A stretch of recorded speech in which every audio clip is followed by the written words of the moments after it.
Доктор Оливинов, знаем, че в Гоце Делчев COVID-19 не е пристигнал още и слава Богу, но нашата болница, общинска болница Иван Скендеров в Гоце Делчев, има ли готовност за справяне с проблема, когато евентуално, ако дойде и при нас?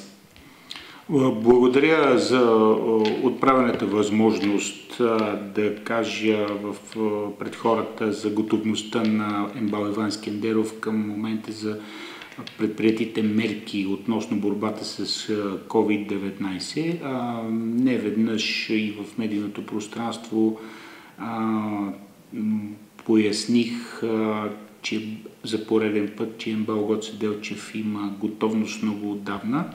В тази насока мога да кажа на хората, че екипът на лечебното заведение предприехме тези мерки още преди 3 седмици. Първото нещо, което сме направили, бяхме обособили един кабинет, специализиран кабинет, който ще бъде в борбата с COVID-19 и грип. Идеята на този обособен кабинет, който е ситуиран в бившото УНГ отделение към болницата, е да бъде разграничен ясно потокът от пациенти, да няма смесване на потока на пациенти. Знаете, че към момента МБАЛ Иван Скендеров разполага с един приемно-консултативен кабинет, който е почти единствен на една околия от 70 000 души, което е недопустимо в напрага на една пандемия да продължи в този режим на работа. Идеята беше точно, строго и ясно да бъде разграничен потока, всички съмнителни, всички фебрилни, всички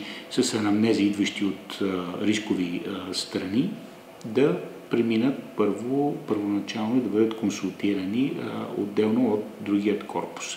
Знаете, че имаме 2 корпуса, основният диагностичният терапевтичният блок и инфекциозното отделение, разположено в блок Б, в горният корпус на лечебното заведение. Там е обособен този кабинет. Разбира се, той е оборудван с абсолютно всичките нужни, като лични предпазни средства, друга мини апаратура, която е в помощ на диагностиката на колегите.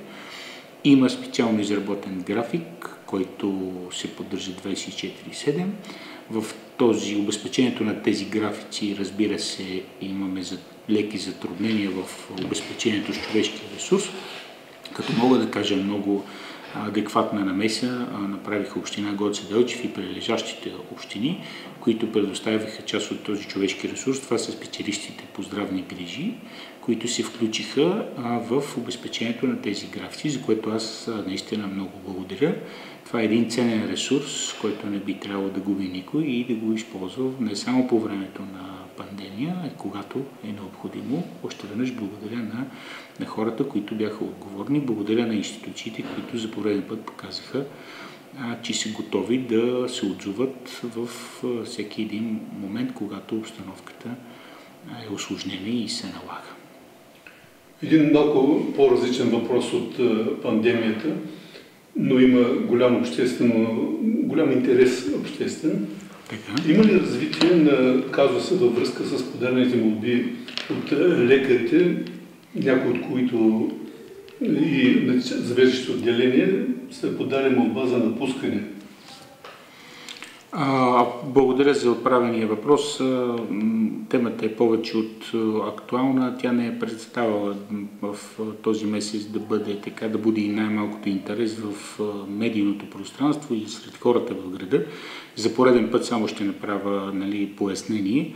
Първото, което искам да акцентираме, искам да кажа, че тези колеги предприеха абсолютно този акт е изцяло едностранен. Пак подчертавам, този акт е едностранен.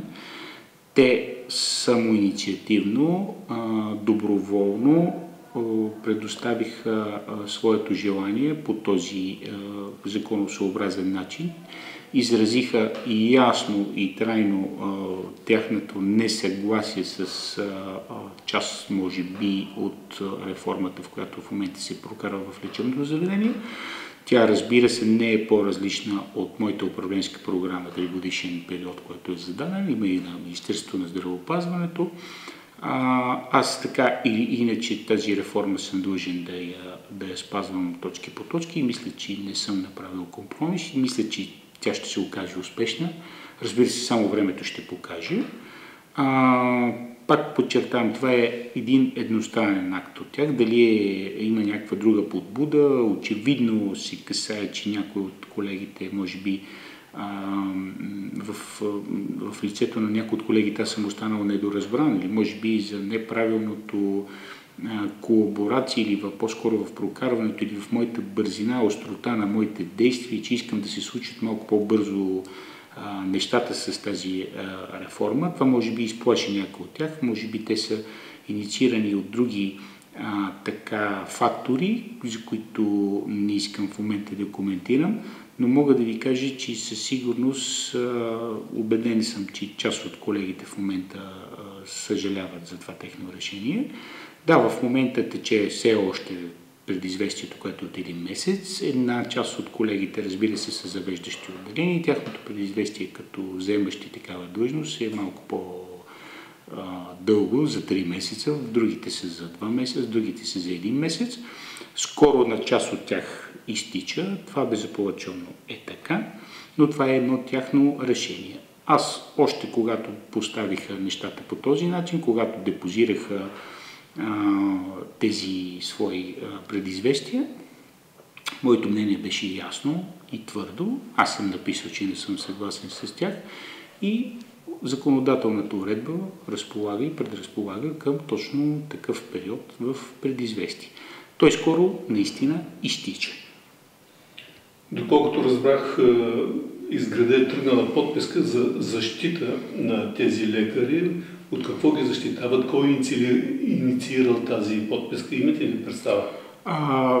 Не съм на 100% запознат. Достигна и до мене информацията, че наистина в момента в община Гоце Делчев, дори отдалечените прилежащи общини, има такава подписка. Тя е с неясни обаче мотиви. Съдържа, доколкото знам, информация доста инсуфициентна, в която със сигурност само е посочено в подкрепа на лекарите, работещи в ММ Скендеров. Ние всички сме работещи. Първо, за кои лекари става въпрос, второ, от кого е инициирана няма и за кои хора. Няма имена, няма подписи, няма ЕГН. Така. Другото обаче, което искам да подчертая, между другото, благодаря, че отворихте темата. Тя се надявам последните тук дни да бъде повече от актуална. Надявам се да не доведе до сериозни сътресения, но мога да ви гарантирам, че става въпрос за една провокация. Не мога да кажа от кого е инициирана. Имам такива подозрения. Ако се наложи това, ще доказват органите на правораздаването. Провокация относно начина, по който гражданите на община Гоце Делчев и прилежащите общини биват заблудени в една предстояща така неяснота относно пандемията с коронавирус и вместо да се съсредоточиме в всичките в борбата и в самосъзнанието си да съхраним и себе си и околните, ние се занимаваме с подписка, която, пак ви казвам, е чисто провокативна. Възрастните хора не доразбират същността на тази подписка. Има, доколкото ми е известно от гражданите на община Гоце Делчев, имам такива сигнали, че в тази подписка се акцентуира, ако не бъдат събрани определен брой подписи, болницата ще бъде закрита, как ще бъде приватизирана, как има политическа намеса, как аз съм бил определен вече член от някои от политическите формации и прочие. Това е една абсолютна, как да ви кажа, едно затъмнение, една демагогия и чиста форма на провокация. Това мога да бъда абсолютно откровен с всички наши граждани, както и с вас. Мога да ви гарантирам, че има едно недоразбиране в общността. Дано тези хора да престанат да търсят чрез тази подписка някаква реабилитация. Аз ще оставя това само на тях. Но, пак ви казвам, не сме ние хората, които трябва да представяме нещата по този начин. Най-малко на обществото. Значи не става въпрос за никакви пъклени планове, не става въпрос за никаква скрита приватизация, напротив, даже ако някой това е била идеята, мисля, че вече отдавна би трябвало да му се изпари. А второто, което искам да акцентуирам, относно, вече пак ви казвам, чувам разни слухове, че моята политическа принадлежност била към тази или друга политическа формация. Това далеч не е вярно. Точно това ще следващия ми въпрос. Не, аз това го чувам, стига от ушите на хората. Чува, нали, да. Вие имате едва ли не Нямам зависимост, нямам такава политическа зависимост от големите партии. Нямам, най-малкото пък политически, че аз не съм политическа фигура, никога не съм бил. Да. Единственото ми членство е като всички, в Български лекарски съюз и някои научни дружества, на които отдавна съм член. Така че това трябва да е ясно. Затова благодаря, че все пак може би не е местото пред медиите да го изкажа, но бях длъжен да зачекна и този въпрос. Нека се придържаме към разпоредбите на Здравното министерство, нека мислиме в положителна насока и да отдадем своята така изцяло борба в стремежи си да се справим с ситуацията адекватно, да вземем не безразсъдни, а напротив добре обмислени решения в борбата с COVID-19. Надявам се, че ще се справим достойно с помощта, разбира се, на всичките институции. И искам да използвам момента да благодаря на всички наши дарители. Непрекъснато има един така залп от обаждания, от граждани, от фирми, от малкия, средния, защо не от едрия бизнес на България, които искат да докажат своята съпричастност и да ни подпомогнат в борбата с тази пандемия. Почти ежедневно пристигат лични помощни предпазни средства. Сега също току-що, малко преди нашата среща, получихме едно дарение. Хората помагат, отзывчиви се. Аз им благодаря от името на екипа на цялото лечебно заведение, от името на гражданството. Също искам да благодаря и на общината Гоце Делчев, защото със сигурност тези неща трябва да бъдат решени взаимно и в полза само на хората. Надявам се да няма истерия, надявам се всичко да отшуми, пика да не е такъв, какъвто предвиждат специалистите по вирусология и инфекциозни болести, дано да се разминеме с по-малкото. Пак казвам, лечебното заведение има нужната подготовка, разполага с прекрасни специалисти и по инфекциозни болести, които дават всичко от себе си. И в момента се бориме с пандемията и гледаме максимално да удовлетвориме така желанието не само на генералният щаб за борба с COVID-19 инфекция, но и максимален комфорт на гражданите. Между другото, много е важно да се подчертае и желанието не само на мен, на целия персонал, да можем все пак по някакъв начин да съхраним, пак казвам да съхраним нормалният процес, режим на работа на лечебното заведение. Към момента всички лечебни заведения в страната, дори и най-големите болници, не работят с нормален режим. Всичко е отдадено в борбата с COVID-19 инфекцията, но, пак казвам, всички държавни, общински, защо не и частни лечебни заведения, било то някои университетски, се издържаме от основните източници на финансиране, са от Националната здравноосигурителна каса.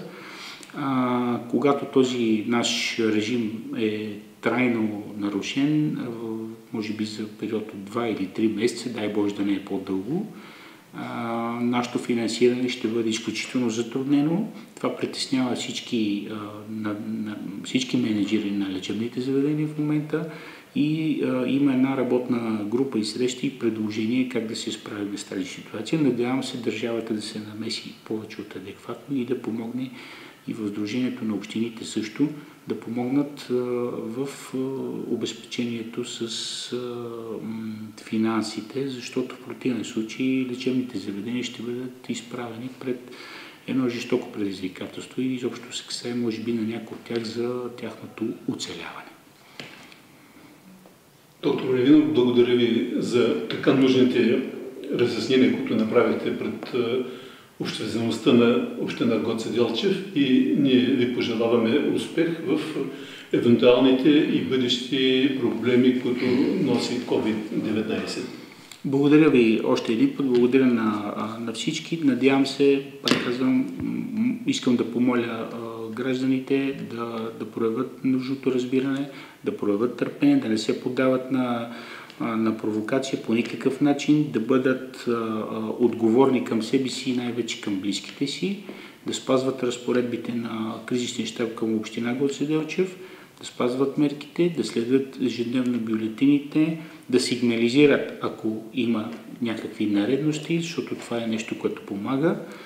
Това не е полицейщина, напротив, това са мерки, които трябва всички да бъдем въвлечени в тях и да се справим с пандемията. Благодаря ви.